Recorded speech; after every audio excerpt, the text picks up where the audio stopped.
and welcome to Spaceriffic Reviews, our worst films of 2009. It's time to get our knives out and, just dig deep into the movies that stole our $10 and, more importantly, our time. I'm Kevin T. Rodriguez of themoviewizard.com, and this is Marco Cabote.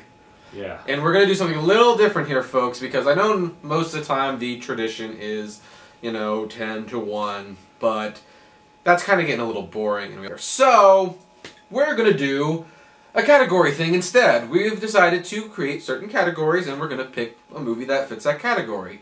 So, for example, our first movie is Big Budget Bombs.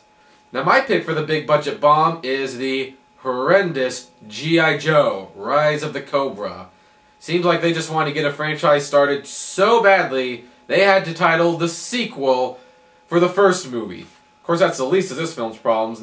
Nevertheless, the lousy acting, terrible special effects, and overall stupid premise. I know that action movies aren't always supposed to be smart, but can't they at least be enjoyable on some level? Yeah, no, well, I didn't even see that one. I watched the trailer for it. God, no, avoiding at all costs. Never seeing that. Would you believe the trailer's better than the movie? Yeah. Yeah. I remember seeing it in the theater, and when they showed them in their accelerator suits, bouncing around while missiles shoot, the people were just like, "That's so stupid looking." Yeah, yeah. And I will say one thing though: the bad guy in this is so laughable. You might actually look at the bad guy in Avatar and think he's from Shakespeare. Oh, that's pretty bad, folks. Yeah. Well, the category you came up with, the big budget bombs, wasn't necessarily based on money. Yeah, no, folks, this is not based on money. This is just if it's a big budget and we didn't like it. It's a bomb in our consideration. Yeah, and the one that I kind of put on there, I was mainly, you came out, you said, let's make a list. So it was like, well, I didn't want to repeat stuff because it would be too easy to do it. So I picked something else that I actually almost gave a half-assed positive review that I've always half regretted, which was the Robert Zemeckis' A Christmas Carol. Well, I obviously disagree with you. Well, yeah, that movie was, I'm never going to see it again. I won't work its way into my Christmas routine. It was, I don't know what the purpose of it was other than to adapt the story really well. If that's what it's set up to do, then it accomplished what that's why I gave it a decent review, because it was but it was at the same time, with the horrid advertising from Disney that made you think it was for kids. Well, and all the other factors to it, when watching it, it was like, well, I think I don't know what to think of this. Yeah, well, I don't know. I think we really should not take the advertising into consideration for things like this. Although I do think Disney was being particularly deceptive this one time. Well, and a lot of parents did kind of tell me they were very disappointed that the movie was not really a kids movie. And I said, well, I don't know if I'm disappointed on that level. I don't think animation should be exclusively for kids. But at the same time, I see where you're coming from. They did sell it this way. It was very different. I think had Disney been more honest about it, it might have made a little bit more money than it. Well, even in that sense, it was just the same sort of thing. It was like, I don't know why. I mean, I applaud you for adapting it. I don't care. I watched it. I didn't care. Well, Disney's kind of doing that thing where they're hiring these directors to multiple picture deals, and I'm assuming the second film these directors make will be the one they want to make, but for the first film, it's got to be something that's sellable. So for Zemeckis, it's A Christmas Carol. For Tim Burton, it's Alice in Wonderland. I don't know what's going on. I suspect though that these multiple picture deals these directors have signed with Disney, it's like, you make us one guaranteed hit and we'll finance whatever you want to make. Yeah. Okay. Alright, the next category is the quite cleverly titled Lifeless Animation. Now, of course, as you all know, animation is not life at all, but animation's gotten to a point where we care about the people, or the characters, or the storylines, that they can be deep, and, they can move you. But it doesn't happen in Cloudy with a Chance of Meatballs.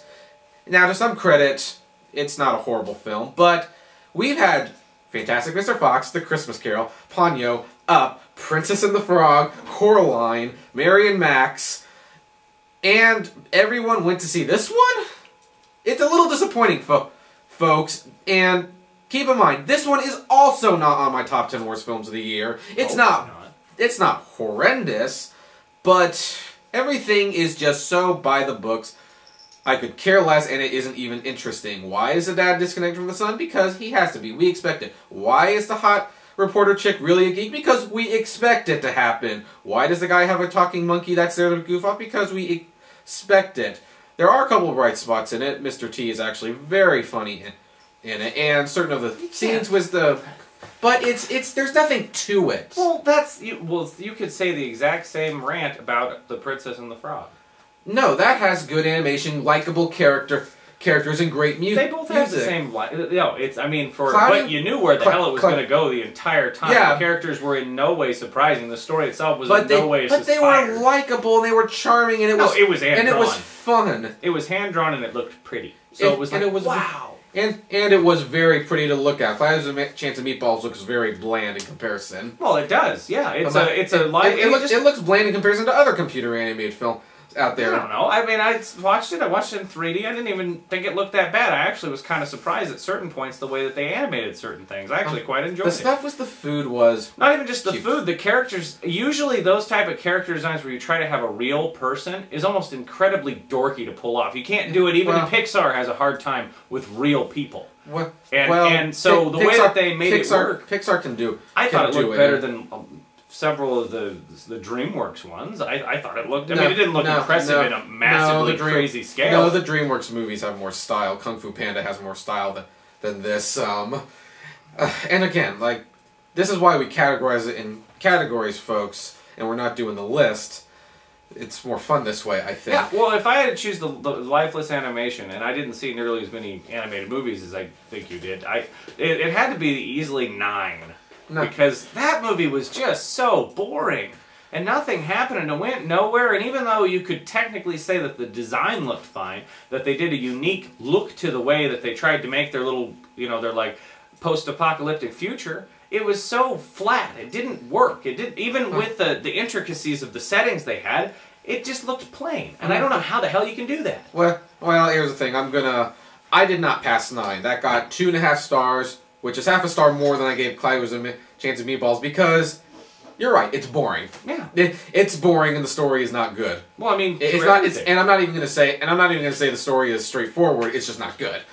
But at least it looked interesting. It did interesting. I mean, it was very stylistic. That's why it was shocking to me. It wasn't stylistic in the sense that stylistic. You could make up something for saying certain directors, certain people make stylistic films, but that movie, for somehow, I don't know how the hell it could manage that to be this oddball world that they created, and then be so boring when you watch it and see everything before. That was lazy screenwriting. No, I mean like monsters. They would create like those crazy mechanical monsters. I think they looked very, very good.